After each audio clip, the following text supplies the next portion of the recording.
Hello everyone, welcome to What If Deku Had the Godly Quirk of Control Over All Elements Part 2. Before we start, please go support SoulnessTakingOver for writing that awesome fanfic. Final exams.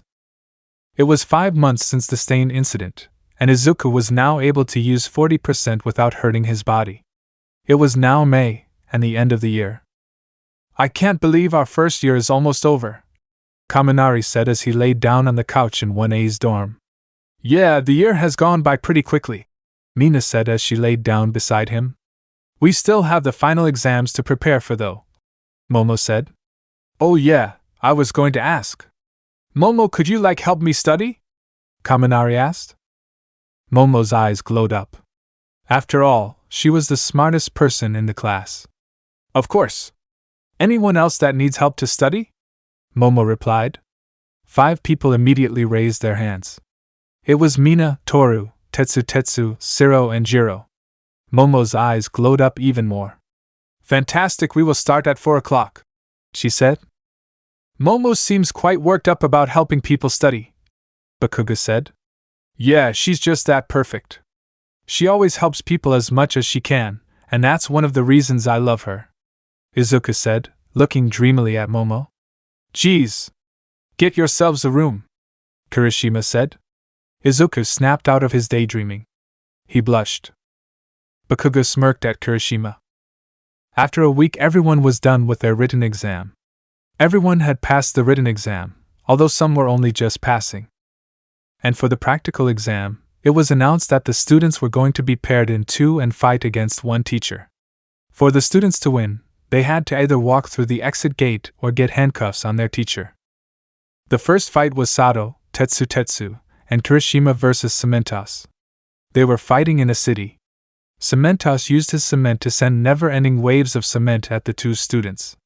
Kirishima, Tetsu, and Sato used up all their stamina and were defeated, making them all fail their exam. Tsuyu and Tokoemi were going to fight against Ectoplasm. Ectoplasm, he can make clones of himself. Quirk clones. Ectoplasm seemed to have the 2 students captured, but Dark Shadow was able to get handcuffs on Ectoplasm's ankle, making them pass. Ida and Ojiro had to go up against Power Loader. Higuri Maijima, aka Power Loader.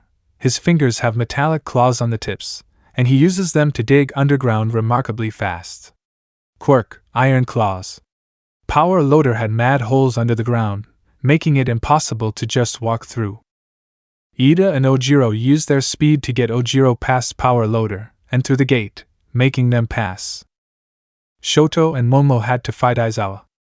Aizawa trapped Shoto, but Momo saved him and they ran away from Aizawa. Momo then used her quirk to make 2 cloaks to lure out Aizawa. Then she trapped him with a tape that tightened at a touch, making Shoto and Momo pass the test. Achiko and Aoyama fought 13. 13 had the 2 students trapped by pulling them into his black hole, but the students were hanging on to some poles. That was when Aoyama mentioned Achiko's crush on Bakuga. Achiko became red and let go of the pole. Since 13 couldn't pull Achiko into the black hole, she stopped her quirk, making an opening in the process. Achiko used the opening to pin 13 down and handcuff her, making them pass. Kaminari and Mina were set up against Niza. Niza first made it so it was only one way to the exit, but since Mina and Kaminari were the dumbest students in the class, they weren't able to find that opening. Instead, they got trapped under some rubble, making them fail. Jiro and Ibro were up against Present Mike. Present Mike used his quirk to hurt the students so they couldn't move or hear. But somehow Ibro was able to reach Present Mike with her vines. She was also able to trap him in them, turning him the other way so they could move forward and through the gate. It was Jiro's idea, so she also passed even though Ibra did the dirty work. Shoji and Toru were put up against Snipe. Snipe, he can control the trajectory of his bullets, making him hit almost every time. Quirk, homing. Snipe had Shoji cornered, but since Toru was invisible, he couldn't see her sneak up on him. Toru then handcuffed Snipe, making Shoji and her pass. Shoji was used as a distraction for their plan to work. Shiro and Kendo were up against Midnight. Midnight surprise attacked them, but Shiro managed to get Kendo out of danger. Shiro was then set unconscious by Midnight's quirk. Kendo ripped a part of her costume and covered her mouth and nose, making her immune against Midnight's quirk. She was able to defeat Midnight, knocking her out with her giant hands. She then carried Zero over the exit, making her pass, but Zero fails. The last fight was Izuku and Bakugo against All Might. As Bakugo and Izuku were wondering on how to defeat All Might attacked them. They both managed to dodge, but then Bakugo was pinned against a building. All Might then went for Izuku. Izuku managed to keep All Might away long enough for Bakugo to use Howitzer Impact, hitting All Might straight on. He seemed unscratched, but Izuku knew All Might was weakened. Izuku and Bakugo ran away when All Might was still getting up. They then thought of a way to defeat All Might. Bakugo distracted All Might while Izuku ran to the exit. All Might saw through their plan, and managed to get past Bakugo and ended up damaging Izuku severely in the back. All Might was about to defeat Bakugo too when Izuku came out of nowhere and hit All Might with 100% of OFA straight in the face. Izuku broke his arm, but All Might was so damaged that he wasn't able to stop the two friends from walking through the gate, making them pass. After the battle, Izuku and Bakugo were sent to Recovery Girl's office. They were both laid down on different beds, allowing them to rest. Recovery Girl healed them from all their injuries, but they were both drained after that. All Might, you would have permanently damaged Izuku's nerve system if you had hit him just 0.01% harder. Recovery Girl scolded All Might. All Might looked shocked first, then disappointed in himself. Shopping center scene. A week later, Aizawa was telling them about something important. As some of you may know, we're going to a summer training camp to improve your quirks. The class cheered, except for 6 people. Aizawa saw this and, the ones that failed will also come to the summer camp. Tetsu, Mina, Sato, Shiro, Kirishima, and Kaminari all became much happier. However, those that failed have to take even harder lessons. The 6 became sad again. Now go pack your stuff. We're leaving on Monday. Aizawa finished. When everybody was packing, Mina suddenly burst out. Everyone, we should go shopping together that way. We can have fun while getting what we need. That's a great idea, Mina. Momo complimented. The class seemed to agree, so they all agreed to meet at the mall at 10:00 tomorrow. 10:00. Izuku was running to the mall. He couldn't believe that he was late, even though he had everything planned too. Momo was running with him. They had coddled too much in the morning. They just seemed to be unable to separate. Wait up, Izuku! Momo called after him, so he stopped as the good boyfriend he is. Geez! You're too fast, she said, catching her breath. Not in bed though. Momo blushed after Izuku's comment. Anyways, want me to carry you? Izuku asked. And no, I'm okay, she replied. Don't worry, we'll get there faster that way. Izuku crouched down and signaled that she could get on his back. She got on, still red. Izuku then activated 40% of OFA into his legs and burst forward. They ended up getting to the mall in 20 seconds due to the speed. Sorry, we're late, Izuku said before putting down Momo. She seemed quite dizzy. Everyone just smirked at them. Izuku looked confused. What is it? Izuku asked. Did you two have some alone time? Toru asked. They both seemed stumbled and unable to make a sound. They both felt their cheeks warm up, and they could see the class smirk even more. I don't know what you're talking about, Izuku managed to say, scratching his neck. It's okay. You're a couple after all.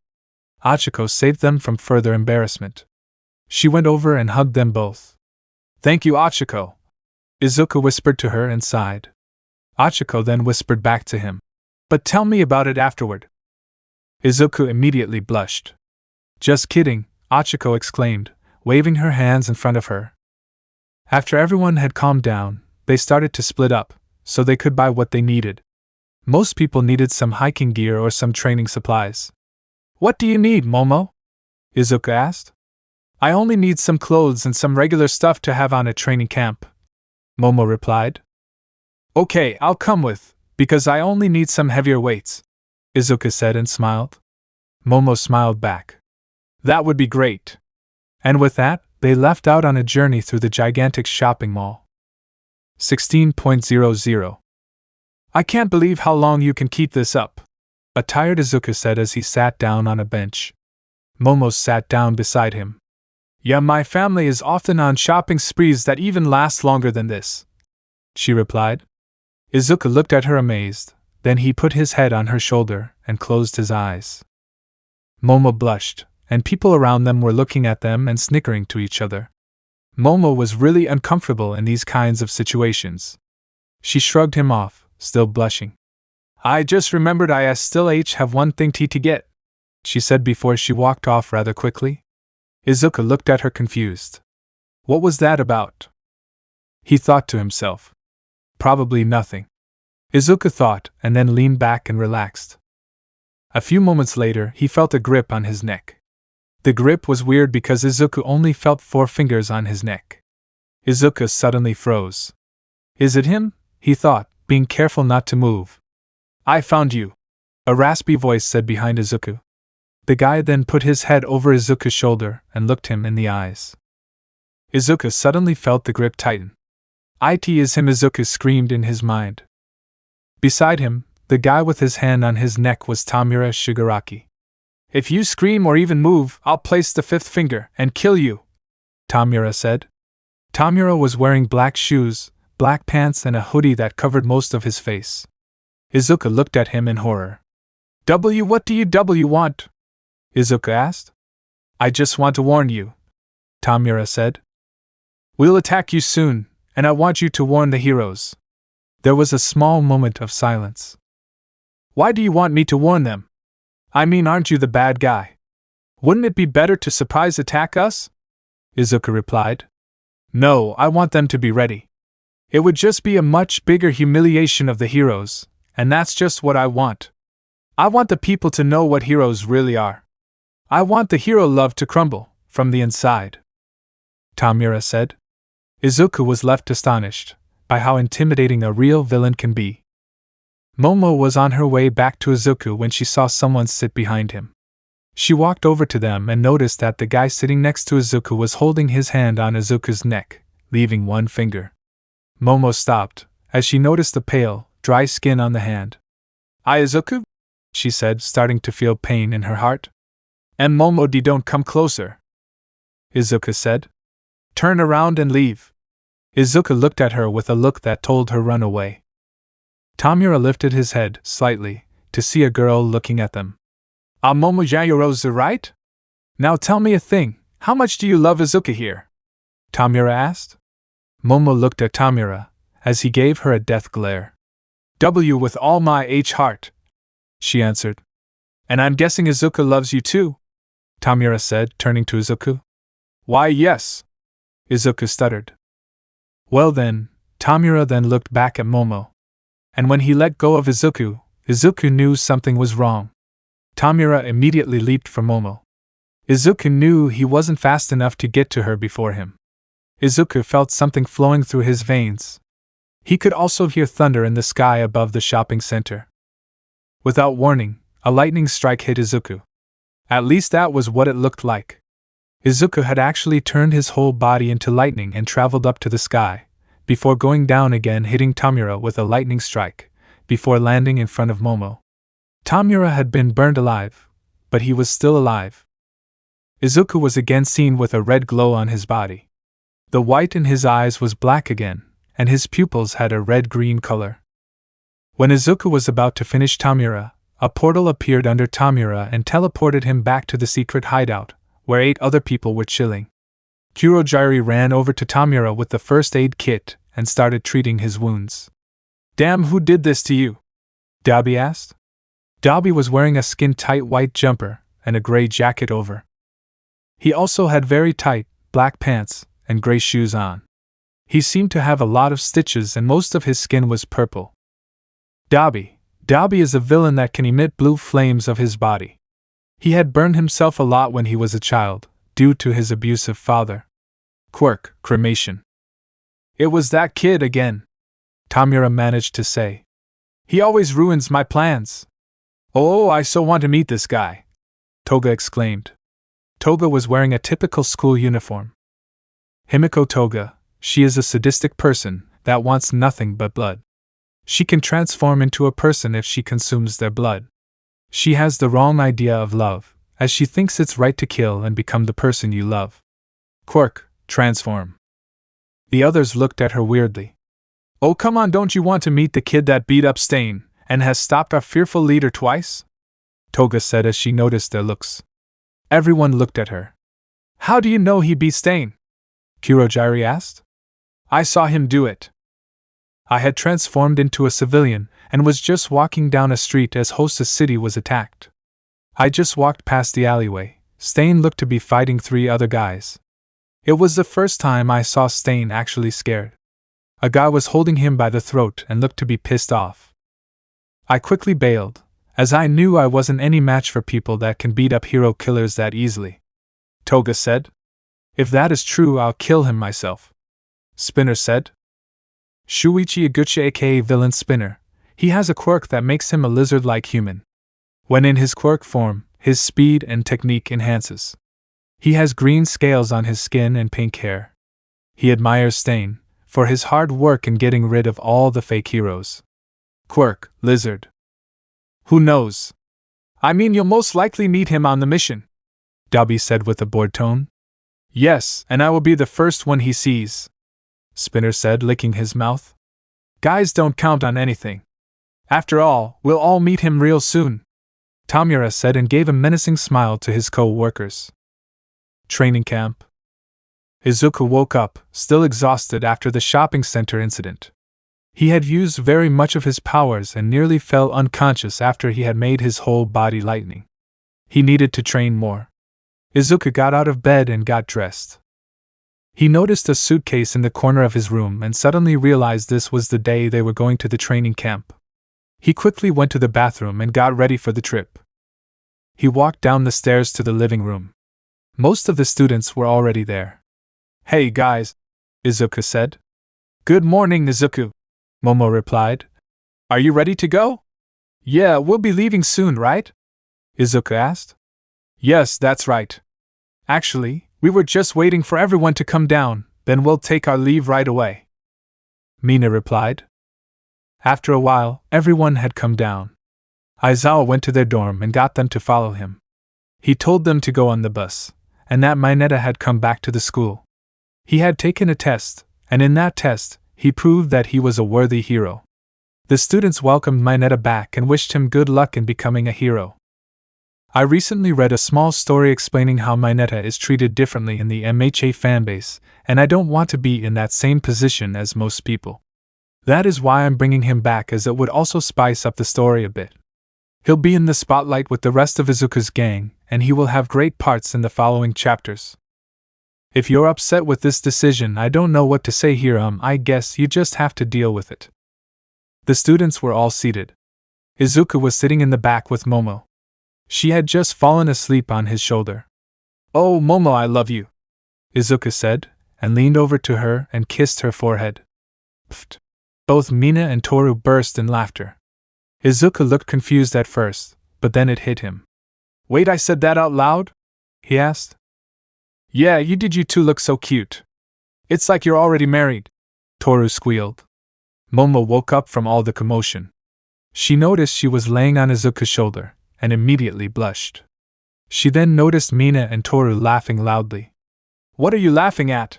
She asked. Oh, just something Izuku said, Mina replied. What did he say? Momo asked. Oh, nothing, just that he loves you. Mina and Toru smirked. Momo blushed and looked at Izuku. He was redder than his flames. The rest of the trip went in an uncomfortable silence. After a while, they stopped at an outpost. Everybody get off the bus, we're taking a break, Aizawa announced. Everybody got off and noticed they were at some sort of viewing area. In all directions, they could see a sea of trees, the same color as Izuku's hair. Suddenly 2 pro-heroes came towards them. Hello, 1A, I am Mandalay.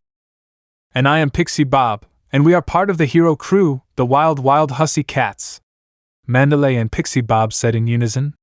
Most of the students had stars in their eyes, because of the 2 rescue heroes in front of them. Now the camp is 13 miles straight forward from here, Aizawa said in a bored tone. Momo and Izuku immediately knew what he meant with that, and tried to run back to the bus. They were unfortunately stopped by Pixie Bob that stopped them and threw all the students of the cliff they were standing on using her quirk. Now all the students had to walk to camp. Ryuko Tsuchikawa aka Pixie Bob, her quirk allows her to control the earth and make giant earth beasts. She is wearing a blue cat costume as her hero costume. Quirk Earth Flow. Shino Sosaki aka Mandalay, her quirk allows her to send mental transmissions to people. The people she talks to through mental transmissions cannot talk back to her. She is wearing a red cat costume as her hero costume. Quirk Telepath. Man, this was a bummer. Izuku pouted after he had caught his classmates. Oh well, let's just go, Momo said, equally sad. They all started walking when suddenly a giant earth creature stood before them. Shoot, of course, it wouldn't be that easy, Izuku said and dodged a punch from the giant creature. Suddenly, more of the giants started appearing from all directions. The class started to fight against the creatures but was quickly struggling due to their immense strength. Izuku then thought of a way to get to the camp quick and without having to fight much. He quickly made some creatures of his own. His creatures collided with the other creatures, but his were stronger. The class then rode an earth creature as they made their way through the forest. It didn't take long until they made it to the camp. All the teachers were surprised to see all of 1A travel 13 miles in less than an hour while fending off quite many earth creatures. How did you do this? Aizawa asked as he was surprised. Even pro heroes would have trouble with this task. I just made my own creatures, sensei, Izuku replied. Oh well. Get your stuff and pack out. You won't be doing any training today, so just relax, Aizawa said, and the students celebrated. After Izuku had packed out his stuff, he was exhausted. It did really drain him when he escorted the whole class safely to the lodge. He quickly ate dinner and went to the baths. He was so exhausted he didn't even care which bath he went into. There were 3 baths, men, women, and unisex. He took off his clothes and wrapped a towel around his waist. His muscles were showing, and they were ripped. You could probably grind metal on them. When he walked out, there was no one there. He sat down in the warm water, and he felt his muscles loosening up, and he sat there in the warm, soothing water. It felt like he laid in bed with Momo. Shoot, not yet. Onwards. It felt really nice and relaxing. Suddenly the door into the bath was opened, and in came Momo, Uraraka and Mina, each with a towel around their body. They noticed Izuku in the pool and blushed due to his ripped body. I don't even know if this is the right bath, Izuku said without a care in the world. You're not exactly at the wrong place. This is the unisex bath, Mina said. Izuku just went back to relaxing after Mina had told him. He then felt someone walking in the water. He opened his eyes and saw that Momo had come out and sat down in the water. He looked around and saw that Mina and Uraraka had left them alone. He closed his eyes again and leaned backward. He then thought of something. He stood up and slowly made his way over to Momo. She was blushing more and more the closer he got. He finally got to her side of the pool and sat down beside her. She was completely red. Izuku looked as he didn't care. He fake yawned and put his arm around her. Are you ready for tomorrow? Izuku asked.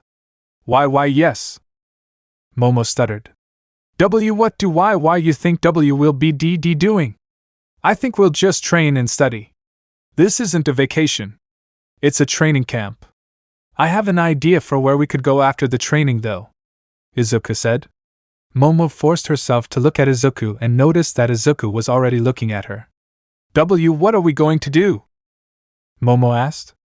It's a surprise, Izuku replied and flashed a mile in Momo's direction. Momo blushed even more if that was possible. They ended up sitting there the whole time, relaxing and having a small talk. Izuku noticed someone peeking over the big wall dividing the baths. He recognized the purple hair shaped in balls. He also noticed a nosebleed on his face. He was staring at Momo, and this got Izuku all fired up. He got up and rushed at Mineta with full speed.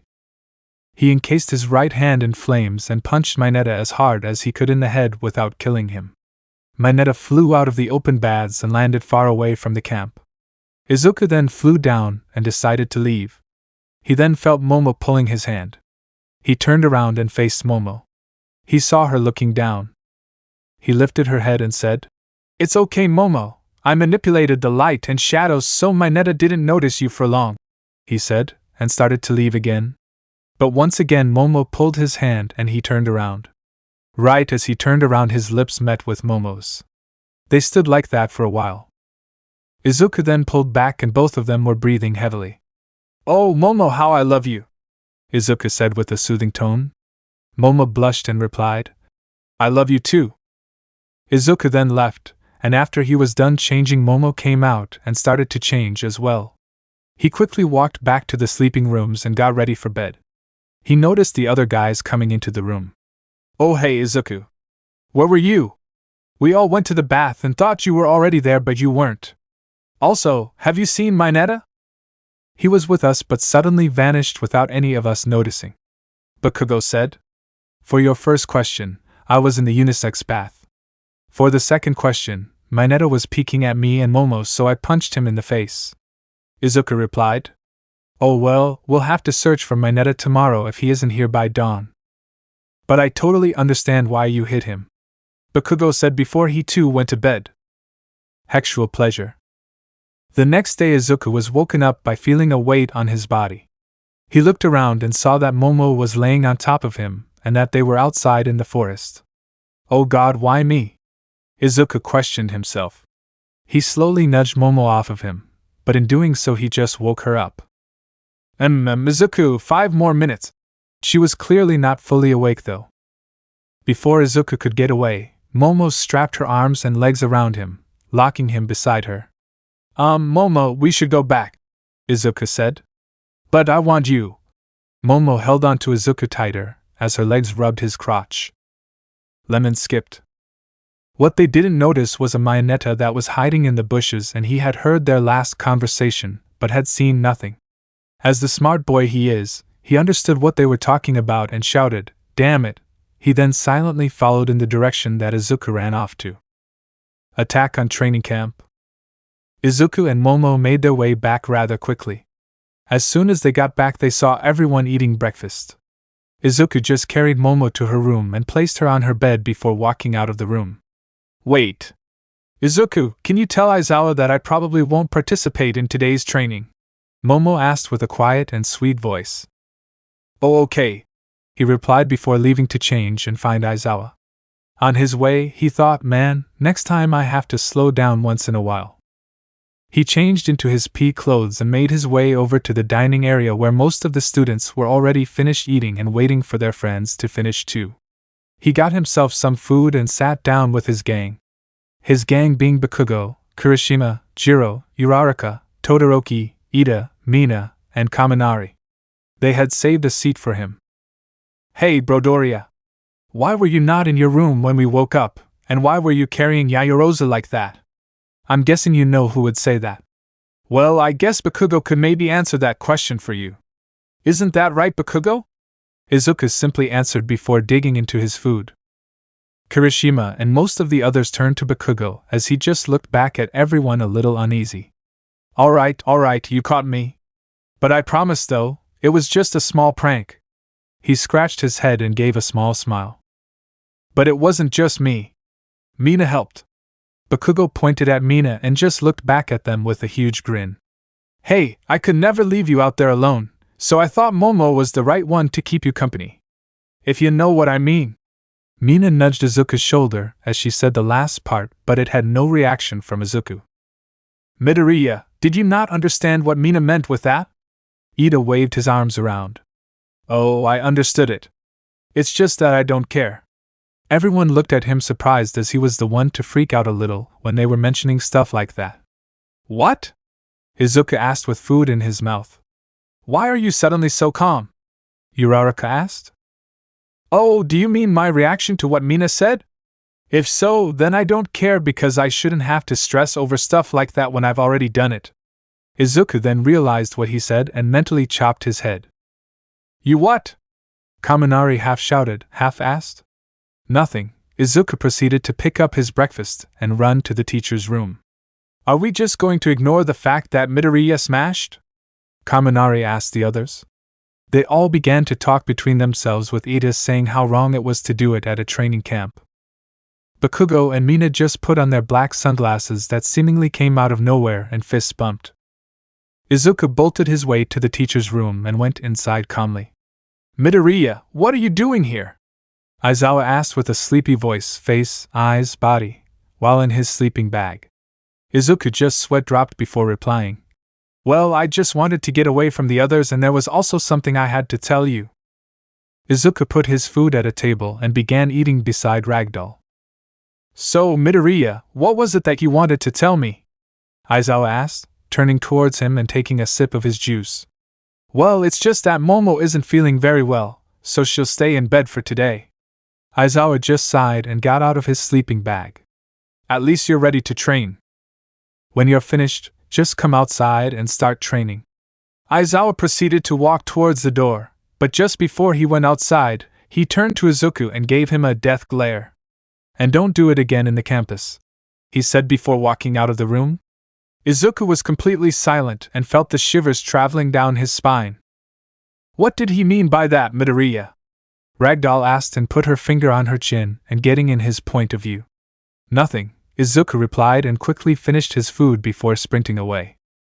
When everyone got outside, they all started training either on their own or with other pros like the Hussycats. Izuku got to work with Tiger. They worked on many things like body strength, quirk manipulation. One of Izuku's tests was to try and switch between his elements as fast as possible, or try and turn some parts of his body into one element and other parts into another element at the same time. What they did most was stamina training, where Izuku would try and use his quirk for as long as possible or several elements for as long as possible. Another thing he worked very much on was his combos. Being able to use several elements at the same time was too exhausting for him to rely on it, so he had to extend his timer with several elements on at the same time. The training may have been hard and maybe even impossible for some, but it was quickly worth it, as almost everyone had already seen improvement after just 3 days. Even Momo, who skipped the first day, was already improving in the quirk part herself. Izuku was now able to use at least 2 elements at the same time for other things than special attacks. His body had also improved surprisingly well, and he had figured out a way to use one for all to boost his own quirk, or body. The easiest way was to surge OFA throughout his entire body, and then use it to a small extent. Another way was to try and use OFA at the same time as his quirk, granting him a more powerful outcome with his quirk. For example, he would pile up as much as he could in his arms, and then use his element quirk to send off an attack that was more powerful than if he didn't use OFA with it. Although he didn't have any grand scale, he felt like he could already take almost 10% of OFA.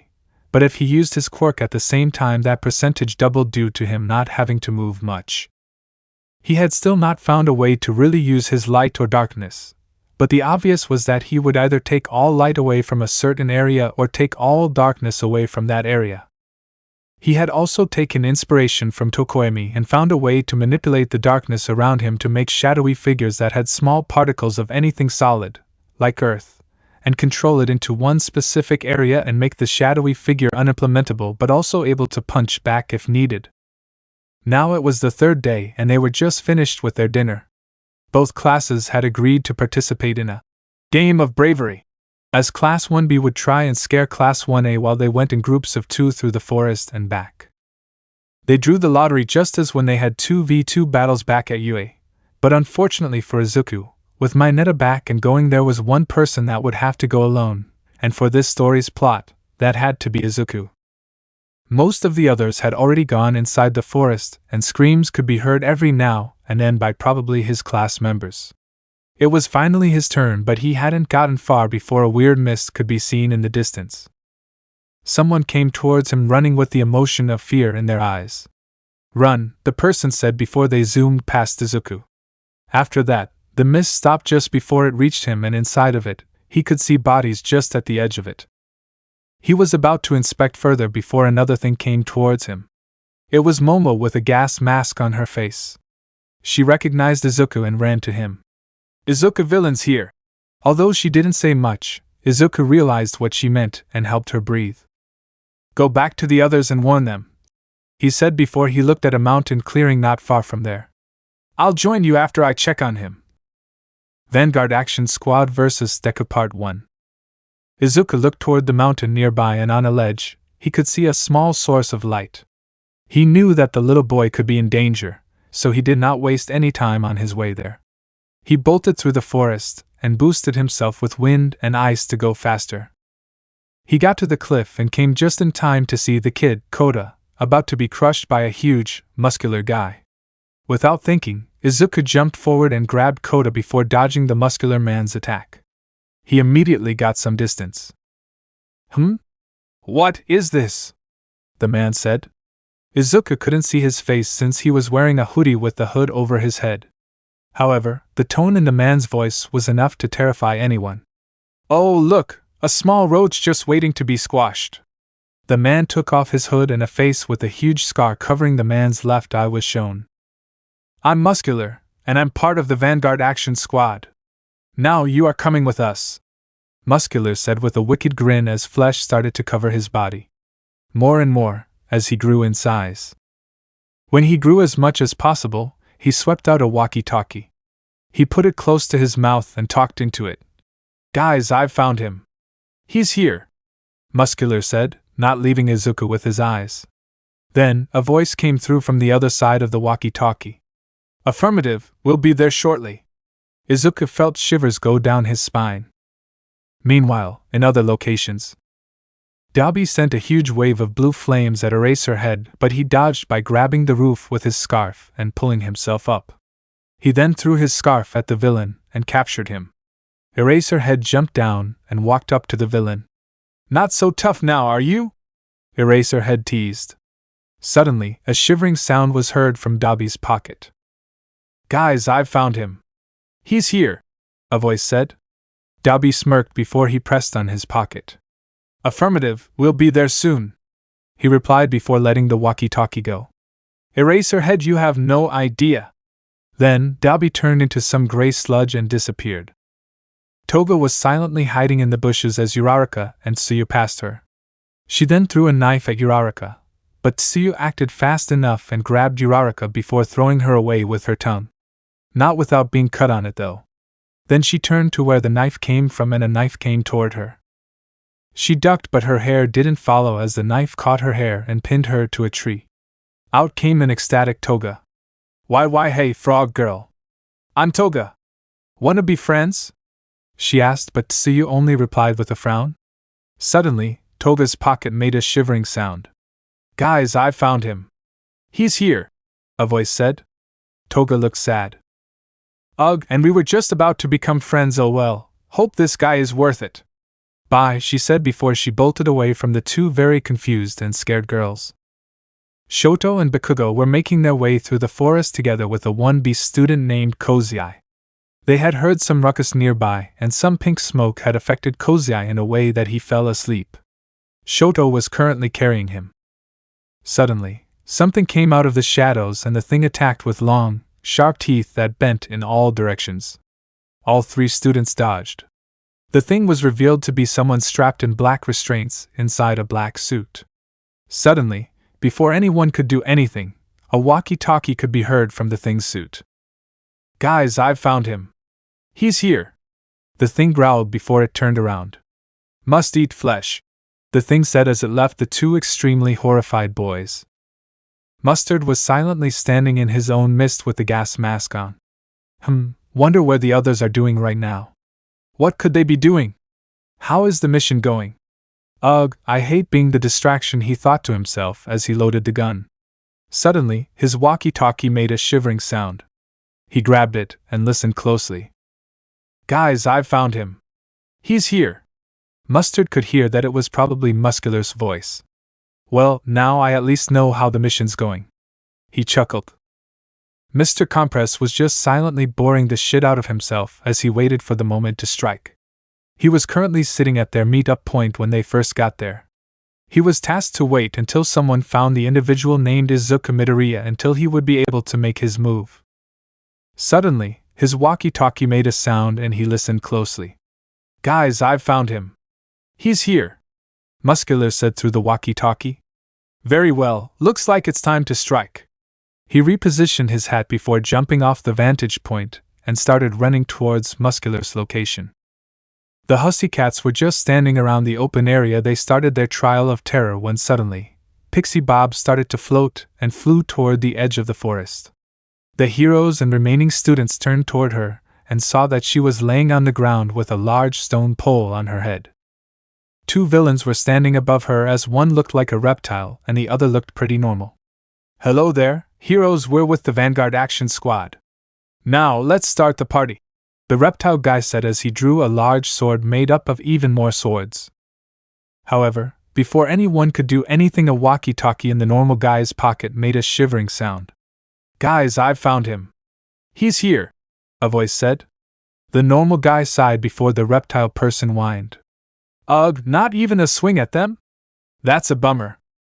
Anyway, bye, he said before the two attackers left the heroes alone and ran toward Muscular. A mysterious creature walked through the forest without any kind of destination set. Its only command was to kill every living thing crossing its path, and that it was going to do. Suddenly, a walkie-talkie made a sound from the creature's pocket. Guys, I've found him. He's here. Muscular's voice was heard from the other side of the walkie-talkie. The creature only growled as it turned directions and started to slowly walk toward a mountain. Back with Izuku against Muscular. Muscular then threw his walkie-talkie away and cracked his knuckles. They may be coming, but I don't think it'll change anything anyway.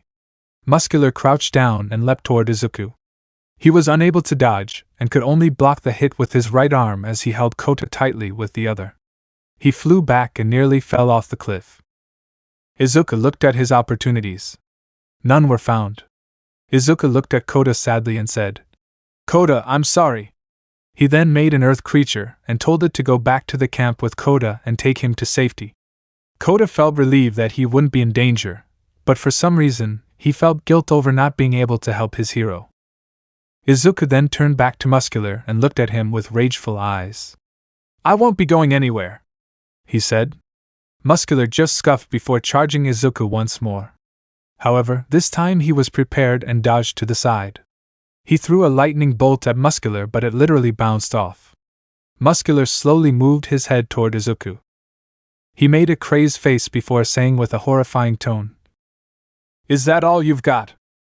Vanguard Action Squad vs. Deku Part 2. Is that all you've got? Deku looked at his enemy with scared eyes. His lightning bolt had done nothing to prevent Muscular from beating Deku, and that was disastrous. Muscular attacked Deku one more and smashed him into the side of the mountain, making Deku cough up blood. Honestly, why did that hand freak want you? You're nothing but weak, Muscular said in a taunting voice. It angered Deku as he looked at Muscular with rage in his eyes. I promise you I'm much more than I look, Deku said before he attacked, sending a wave of earth at Muscular. However, he just smashed through the wave and tried to charge Deku. He dodged and sent another wave of earth against the powerhouse of a man. But again, Muscular just ran through the wave and continued his onslaught. How these weak-ass attacks won't even scratch my thick skin, Muscular announced as he thought that he would be victorious. Wait, those layers are flesh. Human flesh, I have an idea, Deku thought as he smirked at the enemy. What are you smirking at, you little piece of shit? Muscular asked. Oh, nothing, let's just say, this is over, Deku replied and took an offensive pose. Then, he activated 10% of OFA and ran at Muscular. Muscular readied himself for the attack and threw a fist forward to try and stop the young hero in training. However, Deku turned his body into the darkness of the night and appeared behind Muscular as he placed his hands on Muscular's head. Ah, you little shit, get off! Muscular tried desperately to get Deku off of him, but it was just in vain. Izuku then activated his fire on his hands and started to slowly burn Muscular's face off. Ah! Muscular cried out in pain. He then managed to grab Deku's foot and slammed him over his head and into the ground. Deku's body made a crater as all air inside him escaped. Muscular made some space between them and tried to tend to his burns. Deku had successfully burned off his hair as well as given him major third-degree burns. Muscular looked absolutely pissed as Deku slowly got out of the crater, trying to catch whatever air he could. "Oh, now you've done it, you've successfully pissed me off. And you know what happens to people that piss me off? They don't live to see another day." Muscular attacked the weakened Deku and grabbed him by the collar, before slamming him into the mountainside. Deku spewed up even more blood and got stuck in the wall, unable to get free. "Haha. This is going to be fun," Muscular said as he slowly walked toward the stuck Deku and cracked his knuckles. Deku could only look on as Muscular closed the distance between them. Then, Muscular got up in Deku's face and smiled at him. Muscular reeled his arm back and waited to punch Deku so he could be even more terrified. Then, the punch came. It hit Deku right in the chest as Izuku could feel some bones crack. Then another, and another. Even more, punches came every second, each one hitting a fatal spot. Deku was on the verge of giving up and letting the feeling of unconsciousness overtake him, but something told him to keep trying, to keep struggling. Suddenly, Muscular's attacks ended and Deku opened one eye to see that a man with a yellow coat, a black and white mask, and a fedora hat was seen behind Muscular. "I believe that is enough, Muscular. Shigaraki wanted him alive," the man said as he walked up and examined Deku's broken body. Quite fit. If we can get him on our side, then we may have a chance," the man said. Deku grunted at the mention of their plan. "Oh, he's still conscious, fantastic, you really are strong, kid, you got that. And since you're such a strong enemy, I will let you know my name. It's Mr. Compress," Mr. Compress said. "Now then, it's our time to leave, isn't it?" Mr. Compress continued as he stretched out his hand toward Deku. Deku could feel the fear build up inside him because he had no idea of what the quirk of this new participant would do to him. Deku looked at the hand as it came closer to his chest and quickly did a last-ditch effort to keep himself in the game. He activated OFA and grabbed Compress' hand with his left before switching place with him in the wall. "I don't have any plans to leave just yet, mister," he said before he enclosed Compress in the wall with earth. "Ha ha ha, oh, I wish I could see Compress' face right now, I'm guessing he's pissed." Muscular laughed. "But then again, I like how you did that. Give me more time to beat you." Muscular attacked Deku, but he managed to dodge the attack. Deku sent a wave of earth and Muscular smirked as he thought that he could just slam through this one too. However, the moment he ran through it, everything went dark. He was unable to see. "What did you do, you little brat? I swear to God, I'm going to kill you," he raged as he took a defensive stance. "I didn't do anything. You just lost your mind," Deku said as he took that classic position. "Grand Comet," he shouted as he sent a huge rock that was covered in flames at Muscular, who was unable to dodge. The flames burned off the layers of skin that Muscular had added, and the rock knocked him into the mountain and made him fall unconscious. Izuku fell on his knee and tried to get up, but he was too exhausted to be able to move. His body was completely destroyed. His pea clothes were torn so much that he only looked like he was wearing some shorts, and he was bleeding all over. He sighed and lowered his head before closing his eyes and trying to rest. However, he was soon interrupted when a slow clap came from the edge of the way up to the cliff. He whipped his head in that direction, and what met his eyes terrified him. He could see 4 figures walking toward him. One was looking like a reptile. Another had black sunglasses and a normal outfit. The third was wearing a full black and white bodysuit. And the last guy, the one that was clapping, had a pair of pants, a black jacket over a white shirt, and he had stitches all over his arms and face. The one that was clapping stopped and smirked at Izuku. "Impressive. Who would think that you would be able to defeat not only Compress but also Muscular? I can see why Shigaraki wants you," the purple stitch guy said. "Oh, looks like we have a feisty one here. I really like you though. Stain did think of you as a true hero after all," said the reptile guy. "Let's just get this over with." "No, let's take our time," the one with a black and white suit said. "Izuku Midoriya, #1 in the sports festival, defeated countless villains. Probably the next #1 hero, all this at the age of 16. How about you just come with us freely and we won't have to make it nasty?" The stitch guy threatened. "Yeah, how about no?" Deku said as he forced himself up with the newly discovered adrenaline. Okay then, I'm Dabi, leader of the Vanguard Action Squad, the Stitch guy said. I'm Spinner, the new Stain, the reptile one said. I'm Twice, no I'm not, yes I am, ha ha ha, the one with a black and white suit said. I'm Magna, big sis of the strongest villain group, the last one said.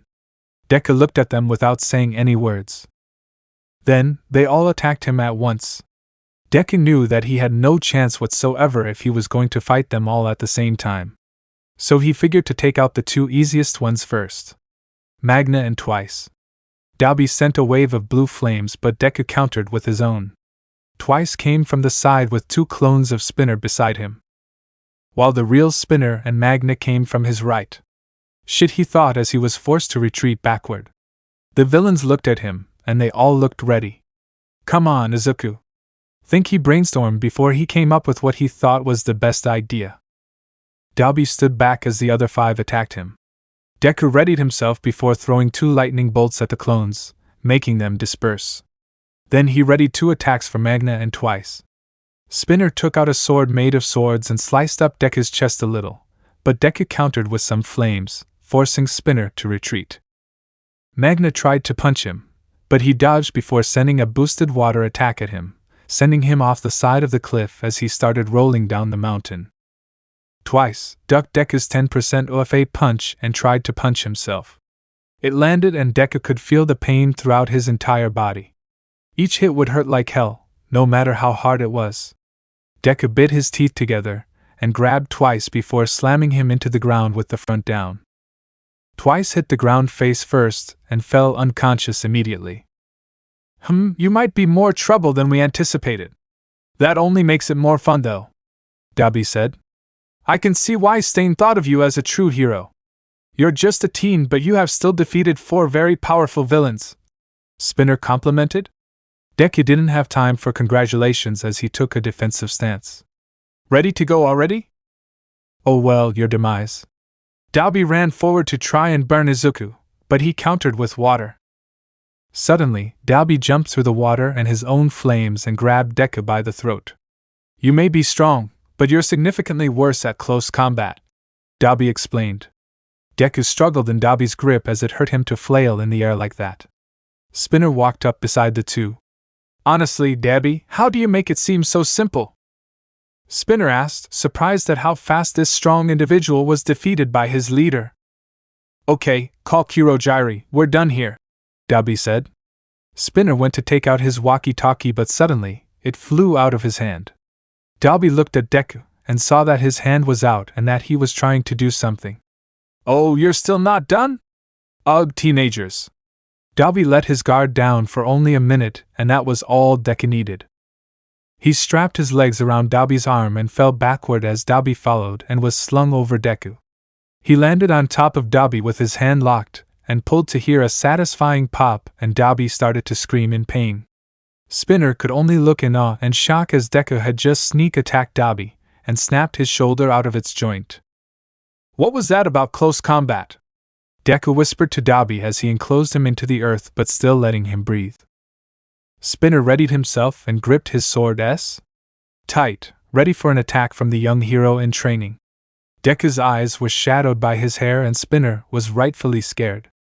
Suddenly Deku's arm turned into a yellow color and started to light off small sparks. Since you're such a fan of Stain, how about you get served the same fate as him? Deku said as one glowing green eye could be seen looking at Spinner. And then, like a blur, Deku had switched places with Spinner, and he had switched places with the wall. He was stuck, unconscious and enclosed into the earth. In prison. Now Deku slowly slumped down with his back against the wall where Spinner and Mr. Compress were stuck. His eyes slowly closing and his body completely drained. But those weren't the only villains that were trying to get Deku back to their base. A slow creature was making its way towards our hero, as well as a sprinting girl and a horrifying beast. All three looking for their target. Vanguard Action Squad vs. Deku. Meanwhile, back at camp. Almost everyone had made it back to the camp safely since all the villains they had met had just run off again the moment they got a message. However, some people were missing, including the little boy named Kota and Izuku Midoriya.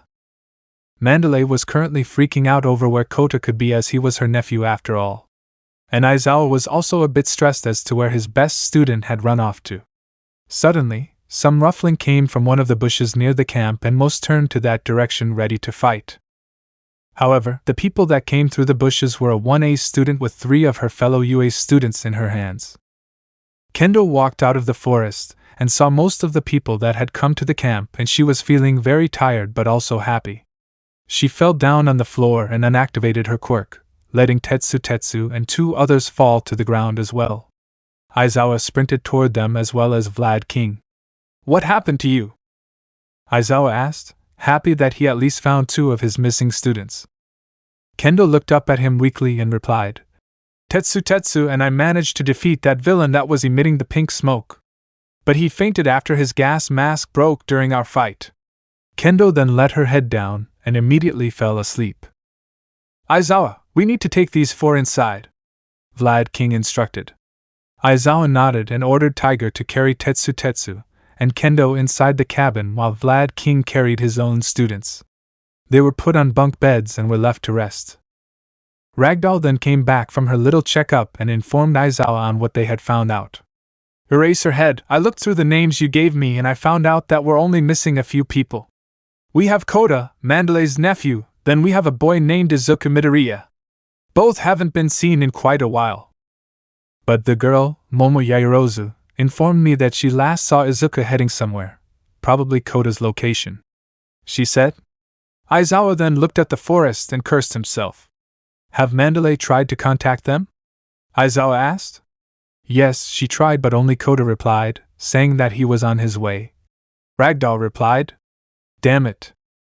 Kid, you're all alone," he said, as if Izuku was right in front of him. Meanwhile, Class 1A was talking about what to do and what would probably happen. "Bakugo," Kirishima called out as he saw his brother from another mother walk towards them with Shoto close by. "Hey, spiky hair, glad to see you made it," Bakugo replied as he fist bumped with Kirishima. "Yeah, although it's weird because some villains actually showed up and attacked Pixie Bob, then they just left after getting some kind of message," Kirishima replied. "That happened to you too?" "Half and half, and I also met a villain, and then he left the moment he met us.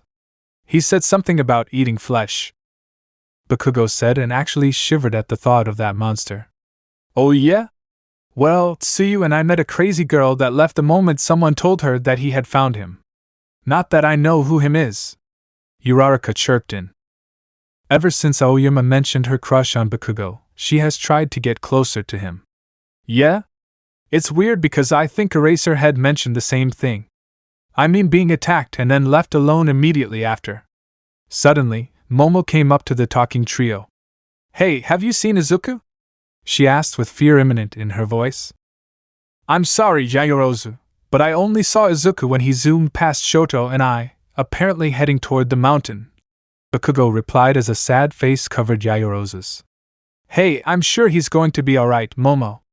It's Midoriya we're talking about," Uraraka said and tried to smile in this panic situation. "I agree, if there's one thing about that bastard, it's that he never gives up," Shoto said, giving his opinion. "Yeah, I guess you're right." Momo tried to look happy for her friends, but she wasn't able to. Back to Aizawa, they were currently planning a search party to look for the only missing person, Izuku Midoriya. Kota had come back with one of Izuku's earth creatures, but he had fallen asleep, unable to help with their search. "Okay, so one more time. Vlad and that earth creature that Midoriya made will stay behind and protect the students. Meanwhile, Tiger and Ragdoll are going to search the south side of the forest and Mandalay, and I will search the north side. Got it?" Aizawa instructed as all other personnel just nodded. "Good, move out," Aizawa said, but they were all stopped when a gigantic mountain of burning ice was made near the real mountain. The ice pierced the sky as everyone could see it. It was like a light tower with all its fiery colors. Suddenly, figures started to pass the astounded heroes as Bakugo led the charge toward the mountain of burning ice. "Come on, it's Izuku," he said as boosted himself more. "Hold on, Izuku, I'm coming," Momo thought as she followed Bakugo close by. Back to Izuku before the mountain of ice and fire. Deku was again very close to falling asleep when suddenly, some metal-based, sharp things came at him. He was unable to dodge, and they pierced his arms. Tasty tasty flesh, a thing said as it showed itself. It was wrapped in a black bodysuit that covered its whole body except the mouth. It was also restrained and used its teeth to walk and attack. Deku could only look in horror as the thing closed their distance. Suddenly, a growl was heard from Deku's and the thing sighed as they both turned in that direction. On the edge of the cliff stood a giant creature that looked like one of the Momo that had attacked Deku before. However, this one was blue with a weird device over its mouth and eyes. But the most terrifying thing about it was that it had one pair of normal arms as well as 6 other arms sprouting from the back. However, instead of hands, chainsaws were on the tip of the arms. No kill, the Noma said, and started limping its way over to the 2 enemies. Suddenly, the Noma was in front of Izuku instead of the thing that was before, and the thing with scary teeth was standing over at the edge of the cliff with its teeth retracted and Deku free. "What are you?" Deku managed to get out. The Noma only tilted its head to the side and moved one chainsaw up to Deku. "Nightmare," Noma said and grabbed Deku by the throat. "Kurogiri," the Noma said and pointed toward the thing with the scary teeth. The scary teeth thing used its teeth to pick up a walkie-talkie and press some buttons before it talked into the walkie-talkie. "Come," it said as a purple portal appeared near it. Out of it came Tamura, Shigaraki, and Kurogiri himself afterward. Shigaraki looked around and was shocked to see 6 of his members all defeated. Dabi, Spinner, and Mr. Compress were all trapped in the earth while Muscular was stuck in the wall and twice in the ground. He could also see Magna down the cliff they were standing on. All of which were unconscious. However, Moonfish and the Noma were conscious, and while he guessed that Toga was still on her way. "Ugh, why must you be such a pain in the ass?" Shigaraki shouted at the near-dead Deku. "Because a hero never gives up," Deku said weakly. "Well, this is over now, so you can give up. Come on, let's go." "Kurogiri, warp everyone back," Shigaraki said as he turned away from Deku. "Big mistake." Suddenly, the Noma was shot back at the 3 near the cliff while it screamed in pain. Deku stood his ground triumphantly with one hand stretched toward the villains.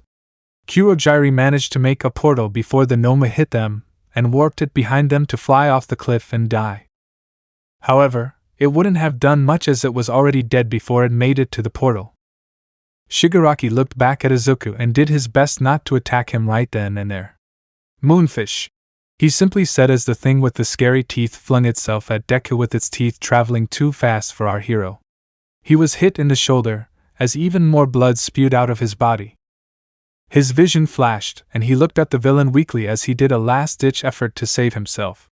"Blizzard Hellfire," he barely said with his head lowered as a mountain of burning ice came out of his feet, enclosing Moonfish in it as well as the 2 other villains getting trapped inside.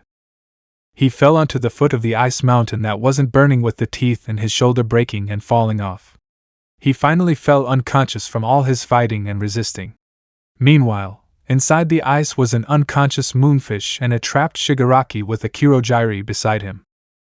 Then, Shigaraki used his quirk to open a space for him and Kurogiri to be inside. "Damn it!" he said once he was free but still stuck inside the ice. "Tamura, I believe we still have a chance at this. It looked like the boy didn't have any strength left, so he should be out by now. I can warp everyone back if you want," Kurogiri said to try and calm Shigaraki. "Very well, do that then.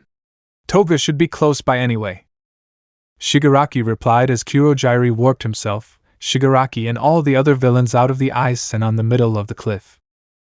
Shigaraki looked around and examined his fallen squad. Suddenly, a girl came out of nowhere and landed by the villains. She gasped at the sight of her fallen comrades. Each and everyone except her and the 2 that planned the mission were all beaten. "Oh God, how did this happen?" she asked Shigaraki. Shigaraki only glared at her before saying, "I told you he was strong.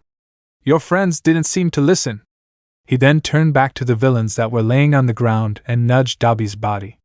"Weak," he said as he started to scratch his neck. "But did we get the guy that you wanted?" Toga asked, curious as to how strong this individual really was.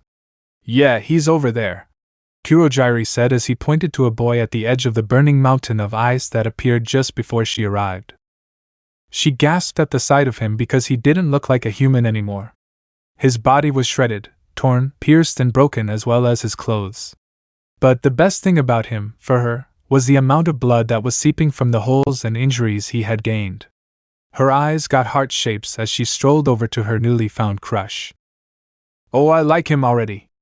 I just want him so bad," she said as she lifted him up and carried him over to the rest of the unconscious people. "What was his name again?" she asked curiously. "Izuku Midoriya," Kurojiri simply replied. "Izuku, huh?" She traveled her hand from his cheek all the way down to his bleeding stomach. "I think I just found my newest plaything," she said slyly as she licked her lips lustfully. Shigaraki only growled as he turned to Kurojiri. "Take us back. All of them," he ordered. "Even the Nomu?"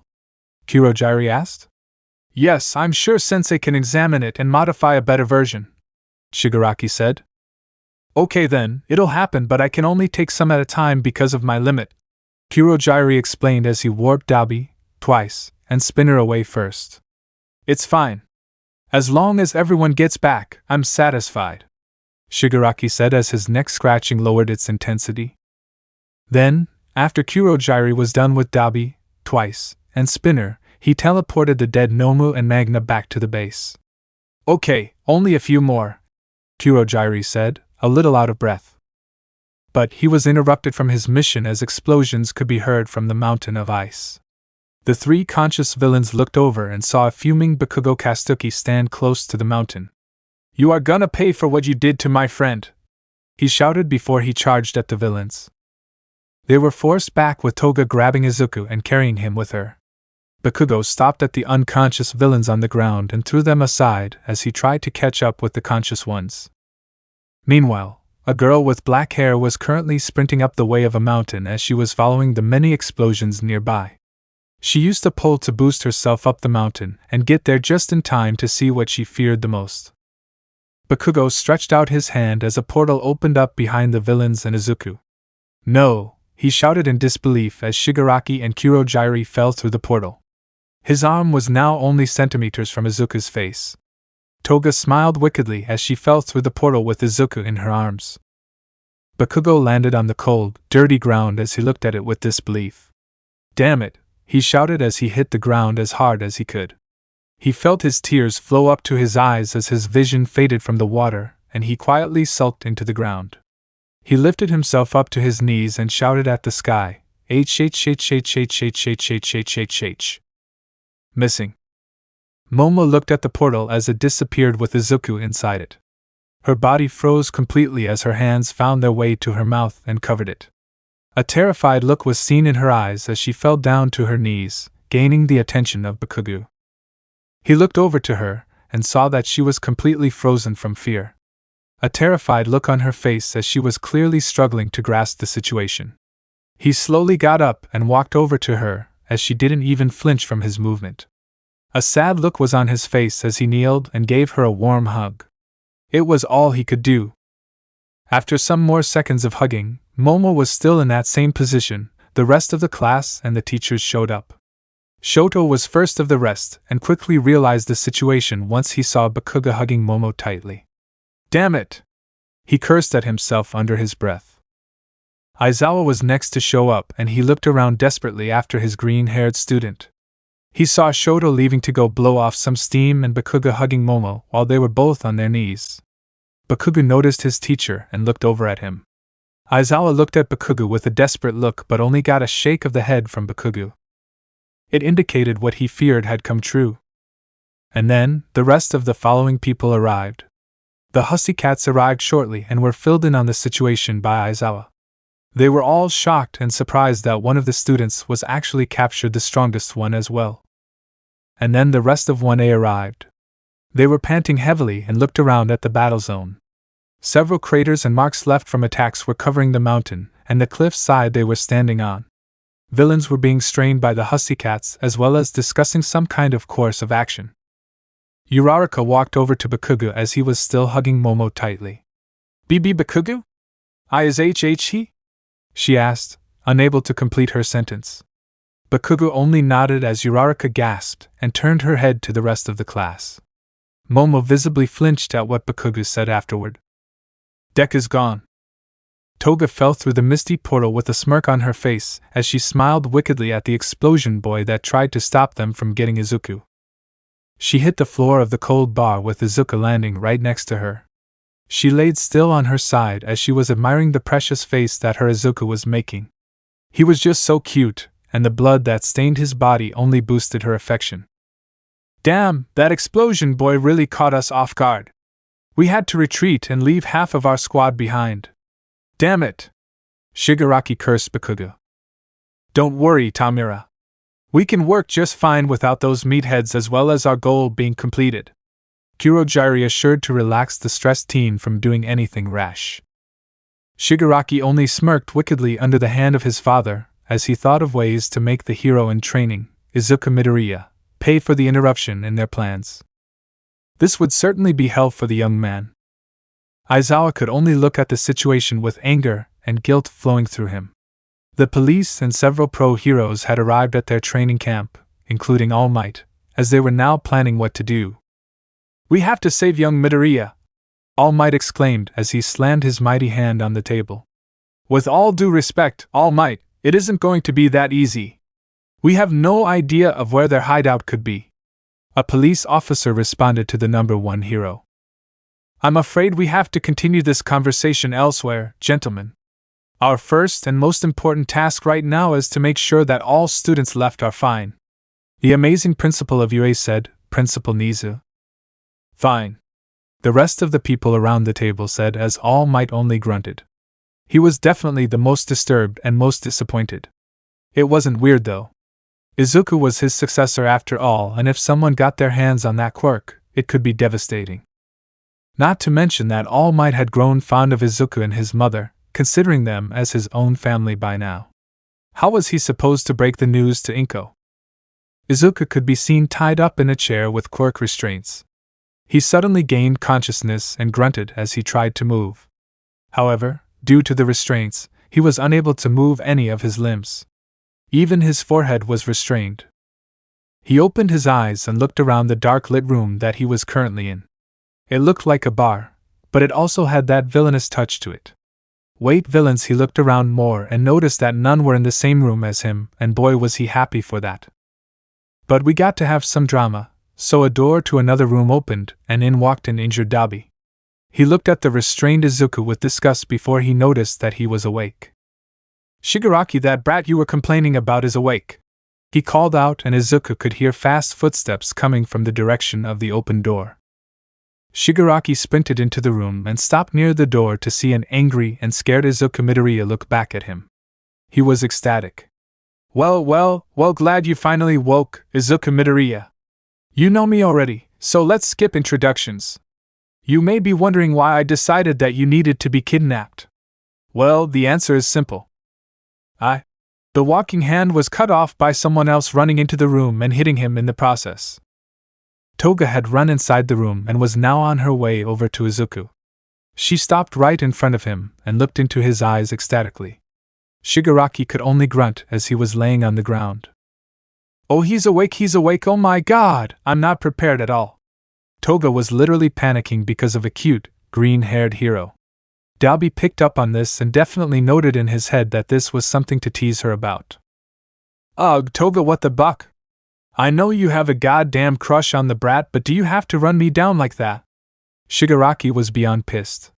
He had finally captured his rival, and one of his teammates was now running down people to look at him. Toga only looked at the leader with hateful eyes before blushing even more than normal. I do not have a crush on him, she shouts at the handy guy while pouting a little too cutely for it to be normal for her. Dabi blushed. I'm not sorry to interrupt, but why was it that you absolutely had to capture me? Izuku asked nonchalantly, not thinking that this kind of villains would hurt him when they acted like that.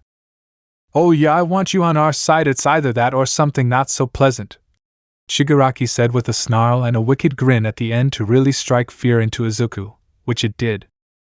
However, He is a hero. He couldn't just give in like that because of some threat. He had to stand tall with a real smile that would give him and the people confidence while also striking fear into his enemies. No.